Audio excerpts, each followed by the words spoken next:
Hola a todos, mi nombre es Karen Meridiana Herrera Márquez y pertenezco a la Facultad de Medicina y Psicología en la Universidad Autónoma de Baja California.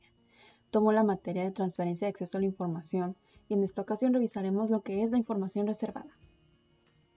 Inicialmente podría resultar algo confusa la idea de que existe información que se reserva, porque se supone que todos tenemos derecho al acceso a la información pública.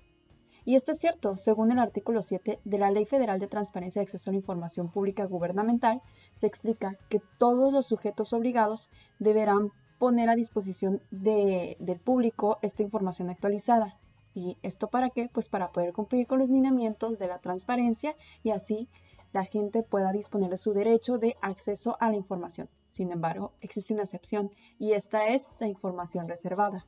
En los lineamientos generales para la clasificación y desclasificación de la información, en su capítulo 5, se explica que se considera como tal información reservada aquella que en caso de que se llegara a difundir se volvería un riesgo o una amenaza potencial para, por ejemplo, la seguridad nacional. Y esto aplica en ciertos casos, por ejemplo, cuando se atenta en contra de un personal diplomático o cuando se amenace lo que es la gobernabilidad democrática. Otro ejemplo sería cuando se bloqueen actividades o se obtengan documentos que son útiles para la seguridad nacional. Entonces, aquella información que cuando se revelen datos, estos pudieran ser aprovechados de forma inadecuada. Por eso mismo, es importante que conozcamos que existe la reserva de la información y sus implicaciones, pero no cualquier individuo puede clasificarla. Para clasificar la información como reservada, el titular del sujeto obligado debe tenerlo establecido por la ley general.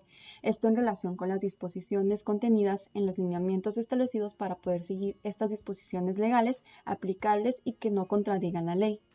Existen titulares de las unidades administrativas que son responsables de clasificar estos documentos. Cuando se emite una solicitud, el Comité de Información va a analizar cada caso y va a confirmar que entra o que no entra dentro de esta clasificación. También puede revocar información que ya no debe de encontrarse ahí. El INAI, ante un recurso de revisión, va a determinar si procede o si no procede. La clasificación de la información se hace en cuanto se recibe la solicitud de este acceso a la información y se determina mediante una autoridad competente.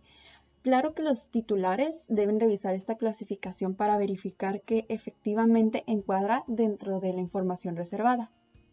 Estos lineamientos mencionados establecen que el periodo máximo por el que podría reservarse la información es de 5 años y el periodo de reserva va a iniciar a partir de la fecha en la que el Comité de Transparencia confirme la clasificación de este documento, de esta información.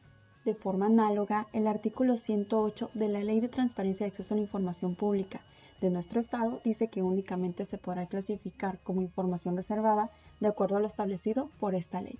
Y esta puede permanecer como tal por un periodo de 5 años mientras aún existan motivos o causas que originaron que se clasificara como tal.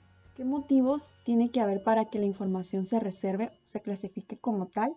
Se deberán señalar motivos, razones o circunstancias especiales que lleven a determinar que un caso en particular en lo referente a esta información se ajusta de acuerdo a lo estipulado por norma legal y se considera como un fundamento válido para poder reservar la información. Básicamente es poder justificar que la información se va a reservar por un determinado plazo y precisamente en el artículo 61 de la Ley Federal de Transparencia están dictaminados los criterios y procedimientos de clasificación y conservación de la información reservada. Precisamente en el artículo 61 de la Ley Federal de Transparencia están dictaminados estos criterios y procedimientos para poder clasificar y conservar la información reservada. ¿Y para qué sirve el reservar la información? Esto ayuda a mantener la información protegida. Ya mencioné que cierto tipo de información con un uso inadecuado pudiera poner en riesgo la vida de una persona o su salud o incluso pudiera peligrar lo que es la seguridad nacional. A pesar de que como ciudadanos tenemos el derecho al acceso a la información, bajo ciertas circunstancias como estas, la información se puede y se debe reservar. En conclusión, podemos inferir el por qué es tan importante clasificar la información, porque sí, el acceso a la información gubernamental es un derecho, pero habrá ciertas circunstancias en las que sí se requiera reservarla, por ejemplo, aquellas situaciones que comprometen la seguridad nacional o puedan dañar a otra persona o se daña la estabilidad financiera. Estos son solamente unos ejemplos que yo considero importantes. Por mi parte es todo, gracias por su atención.